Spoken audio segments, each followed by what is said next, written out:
آپ اس طرح سے اپنی لائف کو مینیج کریں گے، اپنی لائف کو پروڈکٹیو بنائیں گے تو انشاءاللہ یہ چیزیں تو آپ کو یاد بھی نہیں رہیں گی۔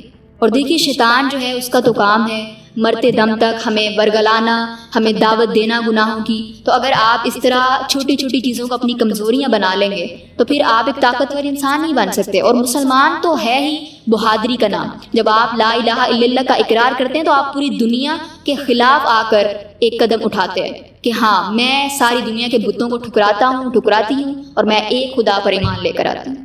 تو جب آپ اس طرح سے چیزوں کو دیکھیں گے تو انشاءاللہ کچھ بھی آپ کے لیے مشکل نہیں رہے گا۔ لوگ حرام ریلیشن میں کیوں مبتلا ہیں؟ بہت اچھا سوال۔ دیکھیں حرام ریلیشن تو آج ہمارا ٹاپک ہے نا۔ اگر آپ مجھ سے پوچھیں نا کہ کوئی بھی گناہ ہے اس میں لوگ کیوں انوالو ہیں، آج یہ جو برائیاں ہمیں معاشرے میں نظر آتی ہیں یہ کیوں ہیں، تو میں نے ابھی تک اپنی زندگی سے جو سیکھا ہے میرے پاس ایک ہی جواب ہے، بہت مختصر جواب، دین سے دوری۔ جب آپ دین سے دور ہوتے ہیں نا پھر آپ تمام طرح کی برائیوں، تمام طرح کے گناہوں کا شکار ہو جاتے ہیں، ان میں ملوث ہو جاتے ہیں۔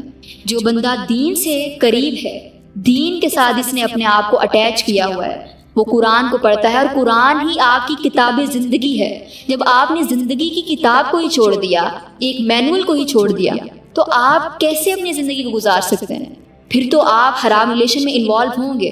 اگر آپ سپوز کریں نا کہ آپ بچپن سے ہی قرآن کے ساتھ اٹیچ ہوتے، قرآن کو آپ ترجمے سے پڑھ رہے ہوتے، اس میں آپ پڑھتے کہ یہ حرام ہے، تو پھر آپ اس میں انوالو ہوتے؟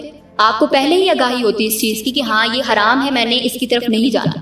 ہماری یوتھ جو ہے وہ اس قدر گناہوں میں انوالو ہے، اس کی سب سے بڑی وجہ ہے کہ دین سے دور ہیں، قرآن سے دور ہیں، نبی کی سنت سے دور ہیں، احادیث سے دور ہیں، دین کے لحاظ سے پروڈکٹیو نہیں۔ تو جب لوگ خود کو دین سے جوڑیں گے، دین کو اسٹڈی کریں گے، اس کو اپنی زندگی میں امپلیمنٹ کریں گے، تو انشاءاللہ حرام ریلیشن کیا وہ کسی بھی گناہ میں بہت کم ان کے چانسز ہوں گے کہ وہ انوالو ہوں۔ I talk to my parents, I like this guy, but my parents are saying no.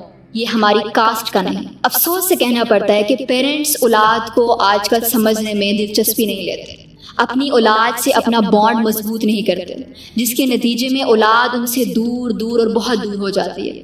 تو پیرنٹس کا یہ فرض بنتا ہے کہ وہ اپنی اولاد سے اس طرح کا اپنا بانڈ رکھیں، ایسا تعلق ہو ان کا کہ اولاد اپنی ہر چیز اپنے والدین سے شیئر کرے۔ بیٹیوں نے ماؤں کو اپنا بیسٹ فرینڈ بنایا ہو، بیٹوں نے باپ کو اپنا بیسٹ فرینڈ بنایا ہو، بیٹیاں کوئی بھی بات ہو اپنی ماں سے ڈسکس کرنے میں جھجک محسوس نہ کریں، بیٹوں کا اپنے باپ سے تعلق مضبوط ہو، وہ اپنے باپ سے جو ہے وہ اپنی چیزیں شیئر کریں۔ لیکن آج ہمارے پیرنٹس نے اولاد کو خود سے اتنا دور کر دیا ہے کہ پھر وہ باہر دوستیاں ڈھونڈتے ہیں، پھر وہ باہر محبتیں تلاش کرتے ہیں۔ قسمتی سے پیرنٹس نے اولاد کو ٹائم دینا چھوڑ دیا، وہ یہ سمجھتے ہیں کہ فیس پے کر دی، اخراجات پورے کر دیے تو بس ہمارا فرض ادا ہو گیا۔ نو ڈاؤٹ یہ ذمہ داری بھی اگر آپ نبھا رہے ہیں تو بہت اچھی بات ہے، آپ کا احسان ہے اولاد پر، لیکن اس کے ساتھ آپ کا یہ بھی فرض بنتا ہے کہ آپ ان کی تربیت اس طرح کریں، ان کو اپنے ساتھ جوڑیں کہ ان کو ضرورت ہی نہ پڑے کہ وہ جا کے کسی تیسرے پرسن سے اپنی فیلنگز شیئر کرے۔ اور جہاں تک آپ کے سوال کا تعلق ہے کاسٹ اور اس طرح کے مائنر ایشوز کو لے کر کہ یہ نہیں ہے، ہم نے اس خاندان میں شادی نہیں کرنی، ان سے ہماری بنتی نہیں ہے، ہمیں وہ لوگ اچھے نہیں لگتے، اس طرح کی چیزوں کو ایشوز بنا کر